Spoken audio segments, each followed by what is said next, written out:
લક્ષ્મીકાંતમ કમલનયનમ યોગીભિર્ધ્યાન ગમ્યમ પરમ યોગી યોગેશ્વર શ્રી હરિ વિષ્ણુ અને તેમની સેવામાં રત શ્રી હરિપ્રિયામાં લક્ષ્મી ભક્તવત્સલ છે. તો આવો આજે આ ભક્તવત્સલા લક્ષ્મી નારાયણનું ધ્યાન ધરીએ અને ભક્તિ અને શ્રદ્ધાના સથવારે કરીએ દેવી લક્ષ્મી તેમજ લક્ષ્મીપતિના દર્શન. જેના માટે આજનો તપોભૂમિ ગુજરાતનો પડાવ છે ભાવનગર, જ્યાં વસે છે શ્રી લક્ષ્મી નારાયણ.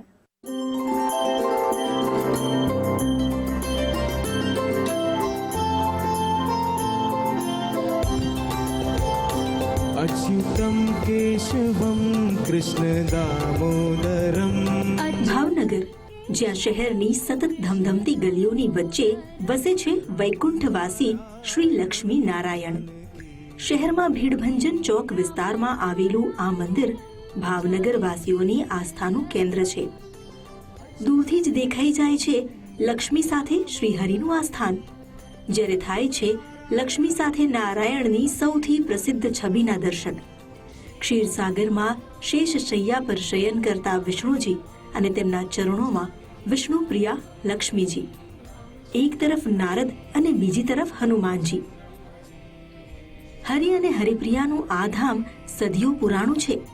માનવામાં આવે છે કે 500 વર્ષથી પણ વધુ સમયથી આસ્થાના બળથી સિંચિત છે આ મંદિર.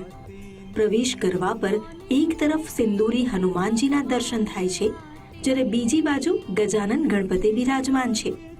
પહેલા માળે આવેલા મંદિરમાં ભક્તિના સોપાન ચઢી ભક્તો પહોંચે છે શ્રી લક્ષ્મી નારાયણની સમક્ષ.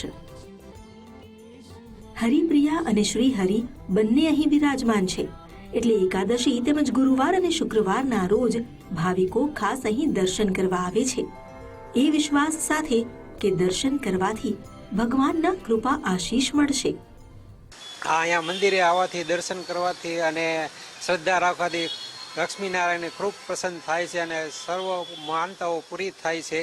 અને આ એક સુપ્રસિદ્ધ મંદિર છે જે સૌ ભક્તો અહીંયા લાભ લેવા માટે 11 દી સૌ મનોકામના પૂર્ણ કરવા આવે છે અને સૌની મનોકામના પૂર્ણ થાય છે.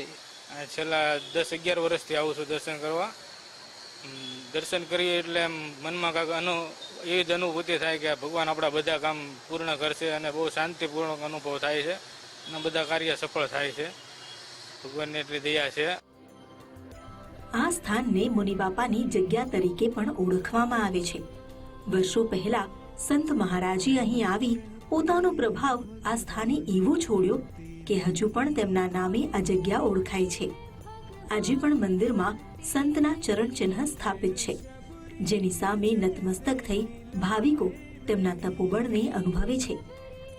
અને આપણી સંસ્કૃતિ કહે છે કે ગુરુજનના આશીર્વાદથી જ ગોવિંદ મળે.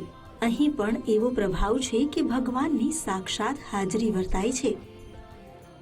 આ મંદિરના દર્શન કરવાથી મારો દિવસ સારો જાય છે. કામે જતા પહેલા હું દરરોજ આ ભગવાનને આ મંદિરથી ઘણી આસ્થા મારી જોડાયેલી છે અને અહીંયા 40 દિવસ ભરવાથી તમારી જે પણ મનોકામના થાય એ પૂર્ણ થાય છે. આ મારો પોતાનો અનુભવ છે કે મારી જે ન થયેલા કામ પણ થઈ ગયા છે આ મંદિરના દર્શન કરવાથી.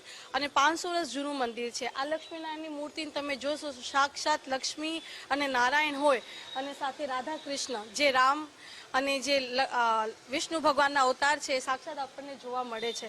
એટલે આ મંદિર ઘણું જૂનું છે ને અહીંયા આવીને શાંતિનો અનુભવ થાય છે. અને ભગવાનની મૂર્તિને તમે ધ્યાનથી જોશો તો તમને એમ લાગશે કે ભગવાન આપણા સાથે વાત કરવા માંગે છે. એટલે આ મંદિરનો મને અનુભવ છે કે શાંતિ છે, આસ્થા છે અને ભગવાન સાક્ષાત હોય મને અનુભવ થાય છે. ધન સંપદાની દેવી ભાવિકોના આર્થિક કષ્ટ દૂર કરે છે, તો વિષ્ણુપ્રિયા નારાયણના આશીર્વાદથી નિસંતાનને મળે છે સંતાન સુખ. બગડેલા કામ બનાવી દે છે હરિ અને હરિવલ્લભી. વારે તહેવારે લોકો અહીં આવીને ભગવાનના આશીર્વાદ લે છે, કારણ કે ભક્તો માને છે કે આ મંદિરમાં હરિપ્રિયા સાથે બિરાજમાન હરિના દર્શન કરવાથી 2 ભવનું પુણ્ય મળે છે. અહીં આસપાસના ધંધા રોજગાર કરતા તમામ વેપારીઓ પણ ભગવાનના દર્શન કર્યા બાદ જ પોતાનું કામકાજ શરૂ કરે છે. ભગવાનના દર્શન ભાવિકો માટે નિત્યક્રમ બની ગયો છે. શ્રી લક્ષ્મી નારાયણના દર્શન ભાવિકો માટે નિત્યક્રમ બની ગયો છે. કૃણાલ બારડ, ભાવનગર, ગુજરાત ફર્સ્ટ.